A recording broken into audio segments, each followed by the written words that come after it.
At ito nga ang simpleng buhay namin dito sa probinsya ng Sorsogon. Na kung wala kami sa opisina at sa shop ay nasa pag-survey kami ng lupa, at kung wala naman kami sa pag-survey ng lupa ay nandito kami sa laot at palaging dala ang pag-asa na may huli kami pagbalik sa tabi. Bale, alas 4:30 na nga pala ng hapon nito nang pumunta kami sa paglalatag ng lambat. Sakto nga pagkatapos naming maglaban ni Madam, hindi muna kami nagsampal dahil sinamahan muna namin sila Onak sa paglalatag ng lambat. Wala kasing ibang makakasama yung dalawa kaya kami na lang dalawa ang nag-volunteer ni Madam. Dapat kasi kapag maglalatag ng lambat ay at least 3 man lang sila para yung isa ay magsasagwa at yung dalawa ay maglalatag ng lambat. Mula nang nakadaan nga pala kami dito sa dike ay dito na rin kami bumababa ni Madam. Hindi na kami gumagamit ng hagdan para hindi na kami naglalakad papunta sa bangka. Sakto lang pala yung pag-alis namin dahil yung 4:30 ay medyo masakit pa sa balat ang sikat ng araw. At sa puntong ito nga ng aming buhay ay unti-unti na kaming lumalayo sa tabi. At habang nag-e-edit ako ay namamangha pa rin talaga ako dahil sa ganda ng aking natatanaw o nakikita sa video. Higit 1 linggo nga pala na hindi kami nakapunta sa laot dahil nitong mga nakaraang araw ay sobrang busy talaga namin. Samahan pa na palaging masama ang panahon. Kaya kahapon na meron na kaming pagkakataon para makalaot, ay grinab na namin yung pagkakataon para may pang-ulam kami hanggang kinabukasan. Napakalaking diferensya din pala nito kung bibili pa dahil sa ngayon, kung lampas 10 kayo sa isang kainan, ay hindi uubra ang 1 kilong isda lang. Kaya napakalaking bagay talaga nito sa amin kapag may huli kami. Bukod sa libre na, may fresh na ulam ka pa. Dito nga pala kami pumasok ni Madam sa bandang hulihan. Medyo nahihirapan nga pala akong magsagwan dyan dahil yung sa akin na sagwan ay mas malaki kaysa kay Madam. Bale 5 bantasan nga pala yung lambat mas namin. Mas mahaba na ngayon kumpara nung nagsisimula pa lang kami na magpalaot. Dahil nga hindi naman kami ganun ka-expert ni Madam magsagwan, kaya tinutulungan pa rin kami ng kapitan ng aming bangka.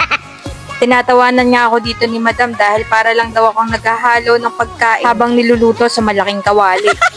Dahil nga medyo mas malaki at mas mabigat yung aking sagwan ay madalas na nagpapahinga ako. Pero nung nakuha na namin yung technique ni Madam ay medyo bumilis na yung usad namin kaya eto mabilis na kaming natapos. 30 minutes lang pala kaming nagsagwan dyan at 30 minutes lang din silang naglaglag at naglatag ng lambat. Tapos napakaganda pala ng background namin dahil dyan. Habang nasa laot pa kami ay nagpakita si Bahaghari. Actually bali 2 sila kaya lang hindi masyadong visible yung isa. Mula sa Barangay Butag nga pala yan hanggang sa Biton. Meron na pala akong nai-upload kahapon na kung saan ay mas visible si Bahaghari. At kung nakaabot ka po sa puntong ito ng aming video ay maraming salamat Ganon po. Din po sa mga bago pa lamang nag-follow at bago pa lamang nakapanood ng aming mga videos. At kung kayo naman po ay naghahanap ng land surveyor or maninilip ng lupa, ay pwede nyo pong bisitahin ang aming page na MGM Surveying and Mapping Services Bulan Branch. At hihingi na rin po sana kami ng konting lambing na pa-like and share and follow sa Lagahino Vlogs at MGM Surveying page namin. At ayun nga, balik tayo sa usapang laot. Tulad ng sabi ko ay 2 yung rainbow. At sa moment na ito nga ay medyo nagpakita na siya kaya lang hindi siya katulad nung nasa ilalim na mas matingkad at mas makulay. Umuwi na rin pala kami pagkatapos namin ilagay yung parola sa buya. Babalikan na lang namin ito ng 6:30. Minsan pala ay doon na kami sa laot naghihintay bago hatakin yung lambat. So paano po hanggang sa muli? Sana masaya ang araw nyo at huwag kalimutang ngumiti.